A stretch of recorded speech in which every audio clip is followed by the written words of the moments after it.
Hey everybody, and welcome back to Blackboard Biology.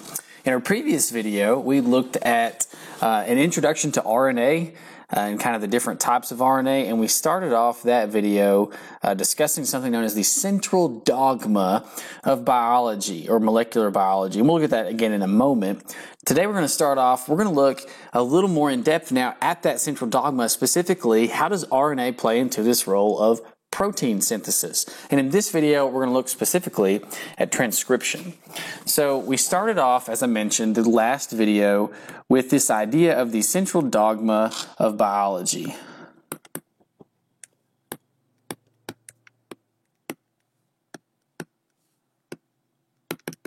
Again, really, we might even more so say like molecular biology, but the central dogma of biology is simply that DNA has basically the code for, well, almost everything pertaining to life. Not everything, there's actually a lot that's not coded for in DNA, but DNA holds the code to a lot, and specifically DNA will be used to make the other nucleic acid, RNA, which then will be used to make proteins. Or more specifically, we might say polypeptides. This is known as the central dogma. So to kind of visualize it, we have DNA, and its code is used to transcribe its message into RNA, messenger RNA specifically right here, and that messenger RNA will be sent to a ribosome where it will be quote-unquote read, and that code used to produce a working polypeptide. And so what we need to understand is kind of how can we do this? How do we get from DNA to RNA to polypeptide? And so specifically in this video, we're going to look at this process right here, transcription, going from DNA to RNA. Now, to give a little analogy, you do things like this all the time. Matter of fact, right now, you are probably transcribing some of the information that I'm communicating through this video. Especially if you're one of my students at Scott High School, you are required to take notes on this video, and so you are transcribing down some of this information into your own handwriting. You're writing it on your own paper, creating your own copy. So you're not going to carry around on your mobile device, more than likely, a copy of the video. You're going to write your own notes. So you're transcribing. And DNA does the same thing. Well, DNA doesn't do it itself, but the same thing happens to DNA, that we're going to keep this DNA, especially if it's nuclear DNA, in the nucleus of the cell. That's where it's going to hang out. It's going to stay there. And when we need RNA, we'll do this process of transcription. Specifically, we want to make messenger RNA. So I can put an M right there in front of it, messenger RNA, in the step here that we're discussing of transcription. So DNA contains the code, it contains all the information, and we need to transcribe that information into a messenger RNA copy of it. So as you'll recall from previous videos, or just what you know of DNA, DNA is made up of nucleotides. Well, so is RNA, and these nucleotides attach to each other based on what we call base pairing, complementary base pairing. In DNA, A and T always pair together because of their molecular structures, and they have, that is incorrectly drawn, they have only two bonds. What in the world? Okay, so we had a little, I think I rearranged some things and forgot to adjust the hydrogen bonds. So A and T have two hydrogen bonds in between them. G and C have three. So let me correct that. There we go.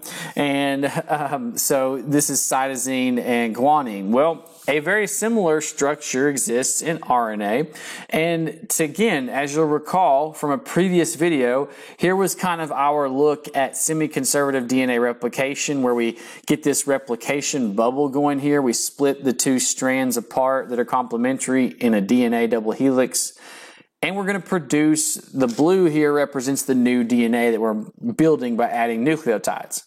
Well, hold on to that idea, because we're going to do something a little bit similar to that to produce messenger RNA.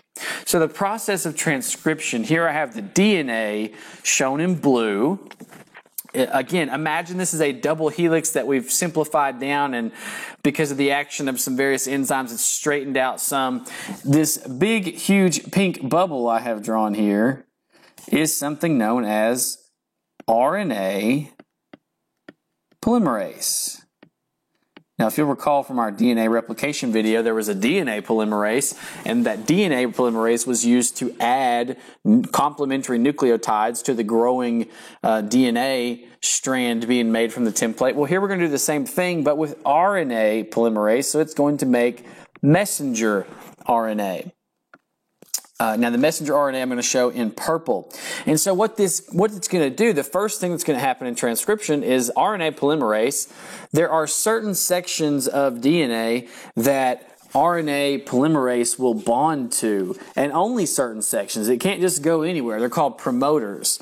And so we're assuming here in this diagram that the RNA polymerase has found a section of DNA that contains that promoter, and it's split the two strands of the double helix apart in this region. Then what it will do is it is going to build messenger RNA from the DNA template. It will read it 3' to 5' so that the messenger RNA is added and built 5' to 3'. So it's going to continue in this direction. So again, this purple that I just drew is our messenger RNA. Now, we're not going to run the entire length of the DNA molecule as you would in DNA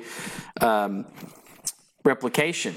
We don't need all these replication forks. We don't need a lot of replication bubbles to form because we're only interested in small, reasonably small in comparison to the entire DNA molecule, small sections of DNA known as genes. And so when transcription occurs, we're going to grab one section, one gene on the particular chromosome on this DNA molecule, and we're going to make a messenger RNA transcription of it. And so that's basically it. Once it runs its course and does everything it needs to do and gets the entire gene transcribed into messenger RNA, the RNA polymerase will release the DNA. It will release the messenger RNA. The DNA will kind of zip, so to speak, zip back up, and everything will go its happy way. So to give it another little bit more in-depth look, let's take a look here. You'll recall we had a very similar look in our DNA replication video. We're starting off with DNA strands here. This is one DNA double helix, a very small section of it. And the first step, again, is those bonds are going to be broken. You'll notice there those hydrogen bonds that were shown in orange in the top little diagram, they are broken in the bottom diagram.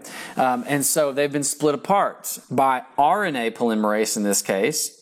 The two strands will separate, and you'll notice here we have this messenger RNA starting to form. However, different from DNA replication, we're not performing this on both sides. We're only going to use one side of the DNA molecule as our template to make messenger RNA. And so here's that messenger RNA being created. If you'll recall from our previous video, we said that RNA doesn't have thymine. It has no T's in it, only U's.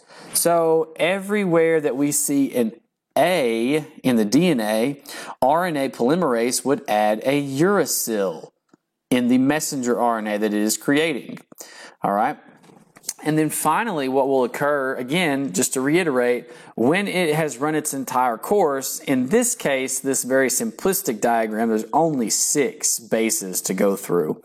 Once it has all 6 bases, those two strands of DNA will, as I've drawn here, they'll come back together to reform that double helix, and the messenger RNA will be released, and it will go out to the ribosome.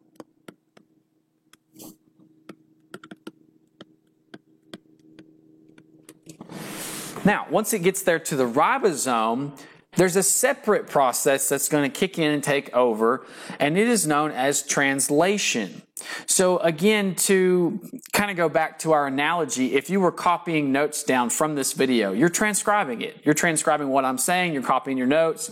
Well, eventually you hopefully are going to go back and look at those notes, and hopefully you're going to translate what you have written into your own, I guess you could call it database in your mind. You're going to translate that into knowledge that you use for something. Hopefully, you will take your transcription of the video and you will translate it into a good test score, right? So that'll be the content, the topic of our next video. But to wrap this one up, let me give a quick recap of the types of RNA. The one that we showed in this video was this messenger RNA. Again, its purpose is to carry the DNA code to the ribosome because the DNA has to stay in the nucleus. One gene can be used to make messenger RNA, I mean, just a crazy, crazy large amount of times. And so what we're doing, we're going to keep that original code there in one place, but it can be widely distributed because we're making so many transcriptions of it. We also have transfer RNA, which will come into play in the next video, where we translate messenger RNA into a complete polypeptide at the ribosome, which is partially made of ribosomal RNA.